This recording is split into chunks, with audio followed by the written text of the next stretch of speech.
We've all trained to learn skills, but have you trained your brain? With me now, Jamie Edwards, an expert on getting us to adopt the right mental approach with work and business. He also works with business people and sports stars. Jamie, welcome to Channel M today. Good evening. You describe yourself as a peak performance coach. That's correct. In a couple of sentences, what does a peak performance coach do, Jamie? A peak performance coach is somebody who helps people go to a different level. So they may be at the top of their game in sports and in business, and they want to find what's the percentage that's going to take them to the next level. Or they're the type of person who helps somebody who's aspiring to be at the top of the game. Again, in sports and business, because people can use, the business mindset. I always say to people, what's your business handicap? And, people look at me and say, well, what's the mindset that you have in business that you can apply to your sports? And what's the mindset in sports with an elite athlete? How can we apply that to the business world? I mean, they're both driven people, aren't they? People at the top of businesses and people who are top of sport are driven in many ways. Very much so. I mentioned in the intro, is it brain training? Is it about positive mental attitude, thinking positively? Is that it is about training the brain. You see, most people, when they look at how they think, and this is even in life, there's a big taboo about mental health because people don't want to look at how they think. And it's the same in sports. So it is training the brain. I say training because we train the body, we train technique, so why not train our brain? It suggests that we're making it better and not actually fixing something. So, yeah, and whether it's an athlete or a businessman or somebody just in general life. I mean, clearly, you have clients who pay you a great deal of money to do this and you're not going to give me all the techniques. But, is it about positive mental visualisation? What techniques do you encourage your clients to adopt that will improve their performance? Well, the first one is, and this is the big myth in peak performance or just in general well-being, is that I say positive thinking is a lie.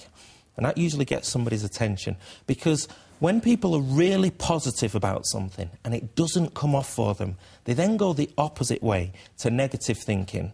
And negative thinking is also a lie, because you can tell yourself, I'm not going to get the job, I'm not going to get the deal, I'm going to miss the shot. And it happens. So you've told yourself it's not going to happen, but it does happen. So I like to get people to go in the middle, which is neutral thinking. And neutral thinking... Or realistic thinking, possibly. Well, it's not so much realistic, because the type of people who I'm bringing to Manchester in a few weeks' time, they would say, as entrepreneurs, they would say, well, what's realistic? But neutral thinking starts with this word possible. Is it possible Is it possible I could get the job?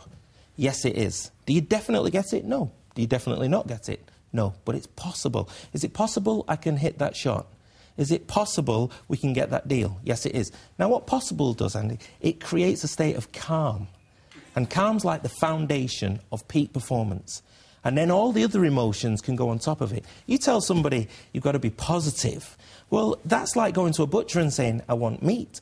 There's so many positive emotions. So you need clarity. What do you want? As opposed to what you don't want. It's like going into Sainsbury's and going, I don't want eggs, I don't want meat, I don't want this. You're going with a list of everything that you want. Right. And that's neutral thinking. I understand how that works, and you're bringing people to Manchester to sort of pass on these techniques to people, aren't you? Sort of some great convention happening soon? Yeah, it's in a few weeks' time, February 20th and the 21st. And I'm bringing these people to Manchester because I believe at this time, whether it's economically and sports, and I do a lot of work in education as well, and I'll be inviting some of the students that I've worked with as well, because these four people, I've got a lady who, she started a company 20 years ago.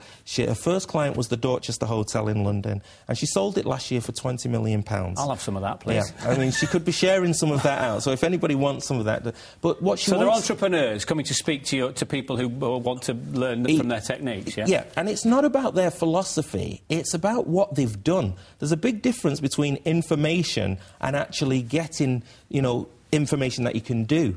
If you're just taking information and going to a seminar and walking away and not actioning, it's no use to anybody. Okay. But they're going to share what they actually do.